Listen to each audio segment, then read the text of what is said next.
अस्सलाम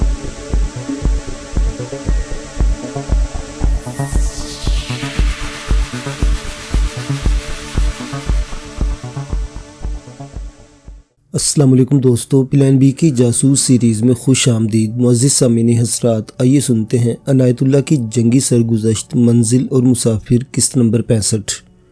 मुअज़्ज़िज़ सामीन, आपसे उम्मीद की जाती है कि वीडियो को लाइक करें और चैनल को भी सब्सक्राइब कर दें, शुक्रिया।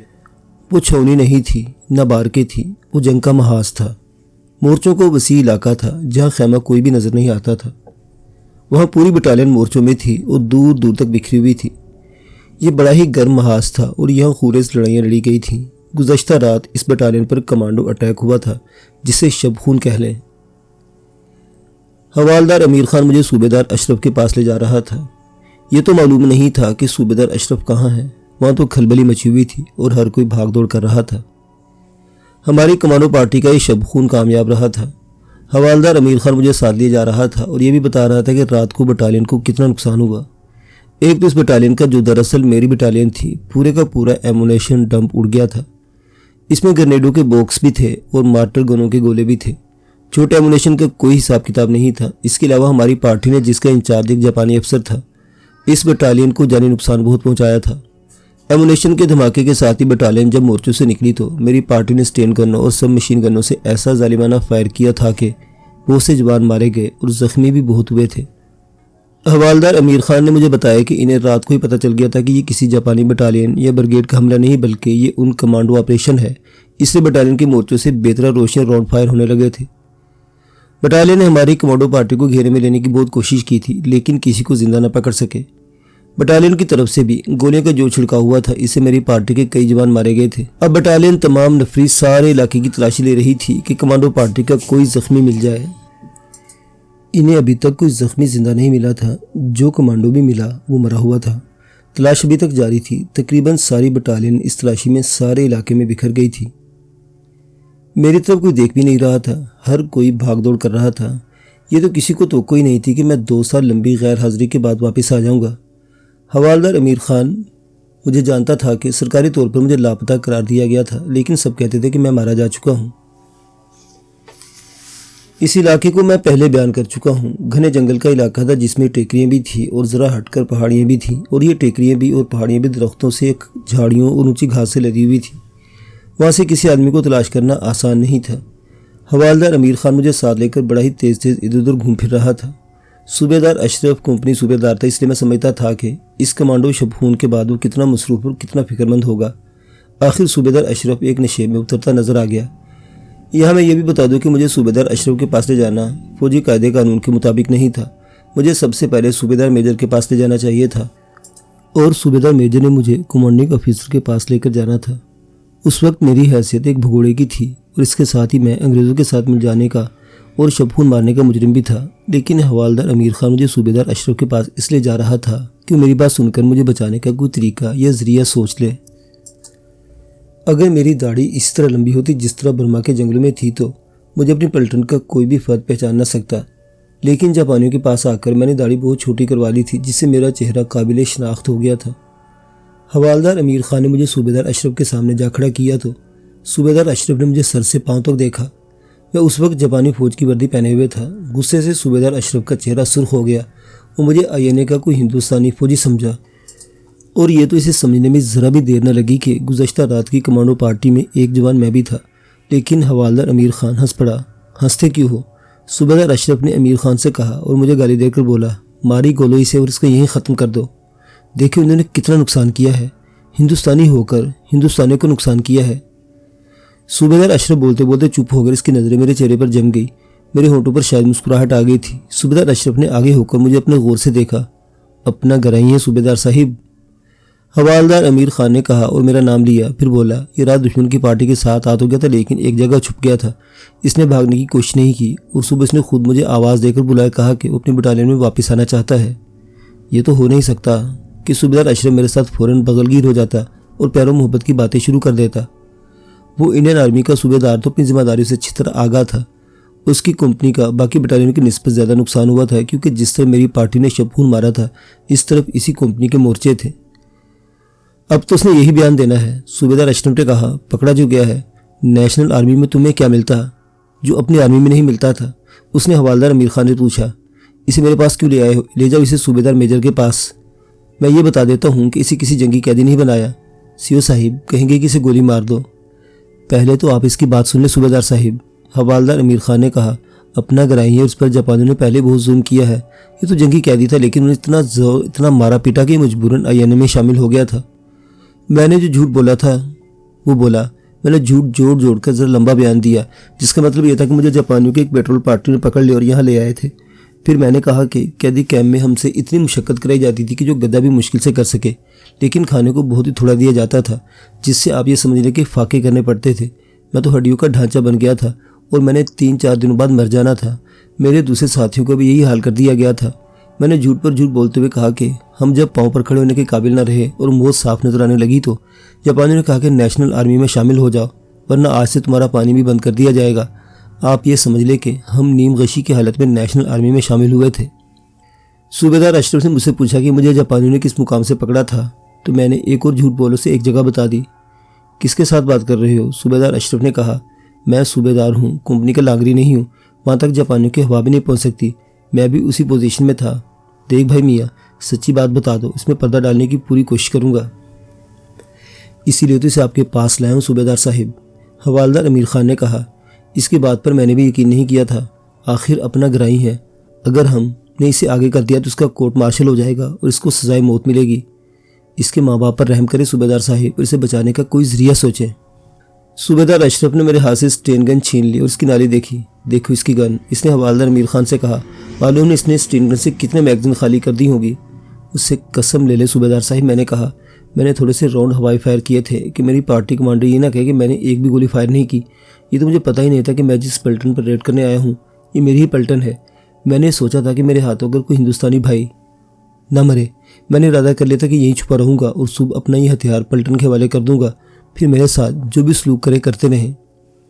मैं ये मान लेता हूँ, सूबेदार अशरफ ने कहा। तुम 10 जमातें पढ़े हुए हो और मैंने सिर्फ 4 जमातें पढ़ी थी, लेकिन मेरी अकल का मुकाबला तुम्हारी अकल नहीं कर सकती। तुम साफ कह दो कि भगोड़े हुए थे, तुम जंगी कैदी नहीं थे। हवालदार अमीर खान ने मुझे यही बात कही और मैंने सच बोल दिया। ये तुम्हारा कसूर नहीं, सूबेदार अशरफ ने कहा। ये तालीम का कसूर है।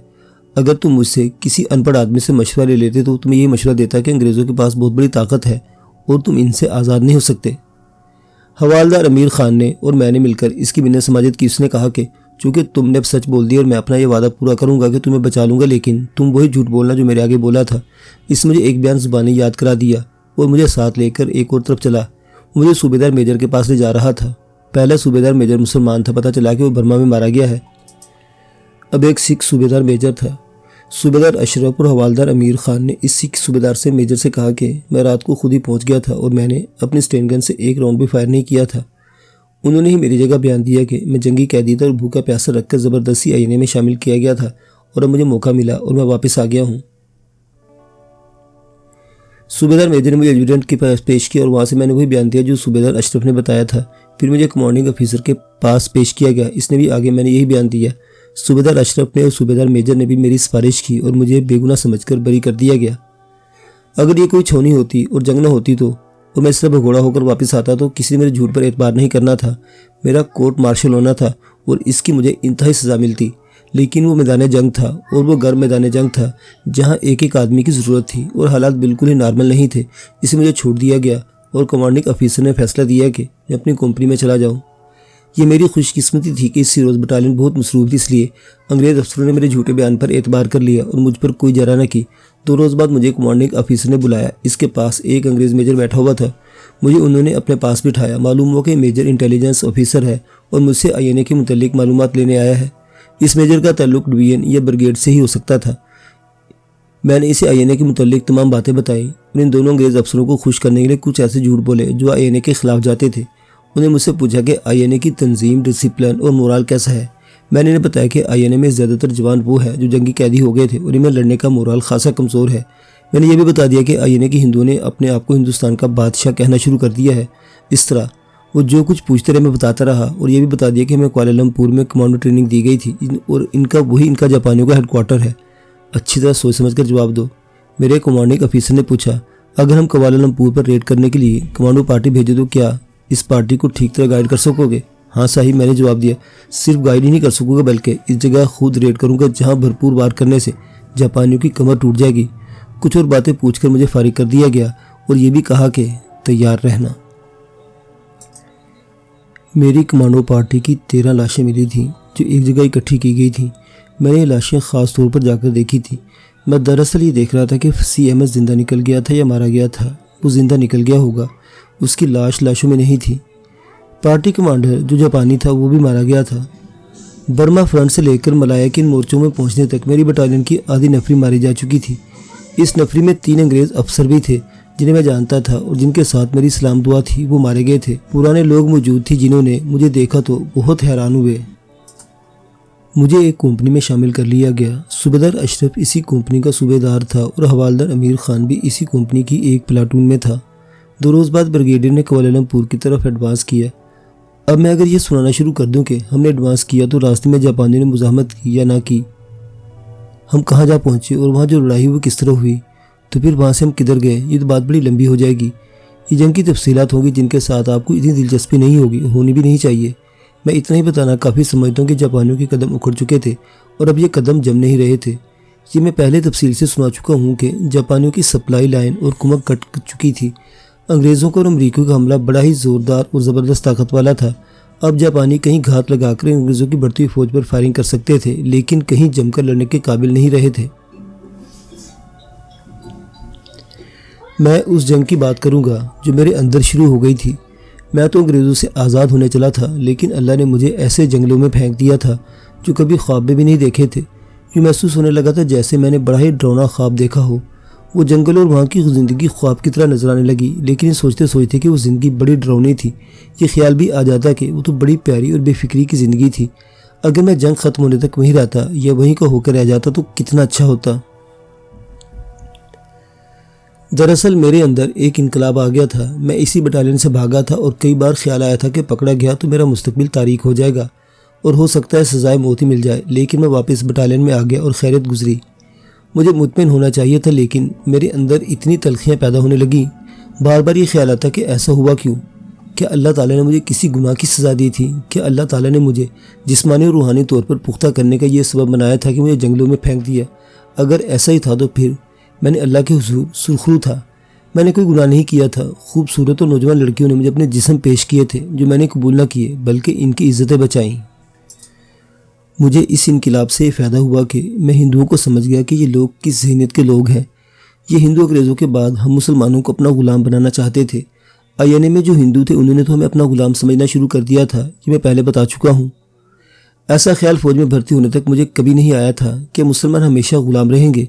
मुझ में आज़ादी का जज्बा पैदा हो गया था।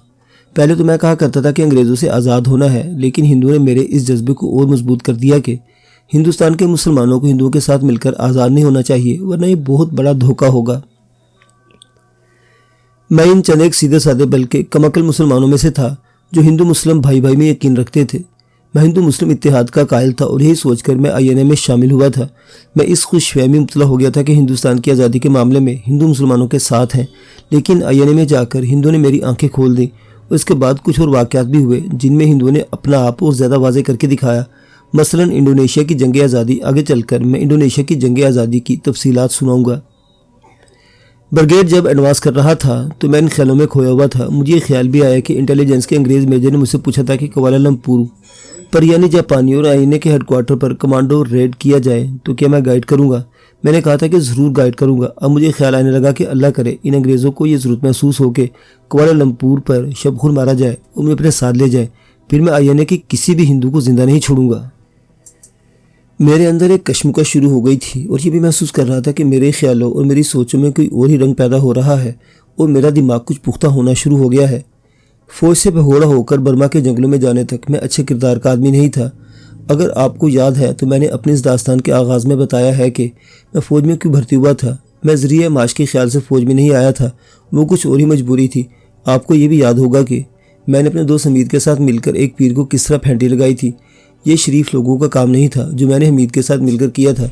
फिर जिस तरह कुहाड़ छोनी में वायदा से मिलता रहा वो भी कोई शराफत नहीं थी, लेकिन अब मेरे ख्यालात कुछ और हो गए थे और मैं इन सोचों में गुम होकर मुझे कुआलालंपुर वाला फैजुल हक याद आने लगा। इसकी शख्सियत ने मुझे बहुत ही मुतासिर किया था। मैं तो इल्म व फजल के हुसूल की खातिर इसकी शागिर्दी में बैठना चाहता था, लेकिन ये मुमकिन नहीं था। अब मैं धीरे दिल में अल्लाह से दुआ मांगने लगा कि फैज़ुल हक से मिलने का एक और मौका पैदा हो जाए और मैं इसे पूछूं कि मेरे अंदर ये जो कश्मकश पैदा हो गई है ये क्या है और मैं किस तरह इस पर काबू पा सकता हूँ। फैज़ुल हक की ये बात मुझे याद आने लगी कि दुनिया देखेगी कि ये सारा खित्ता यानी मलाया वगैरह एक मुसलमान मुल्क बन गया है और हो सकता है कि 2 मुसलमान मुल्क बन जाए। इसने ये भी कहा था कि मैं तो कहता हूँ अल्लाह ताला ने जापानियों को इसलिए भेजा था कि पुराने बादशाहों के तख्ते उलटे जाएं और फिर यहाँ इस्लाम का झंडा बुलंद हो।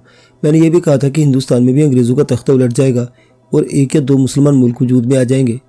मैं उससे पूछना चाहता था कि ये खित्ता अपने आप मुसलमान मुल्क बन जाएगा और क्या हिंदुस्तान में भी बगैर किसी कोशिश के 1 या 2 मुसलमान मुल्क वजूद में आएंगे।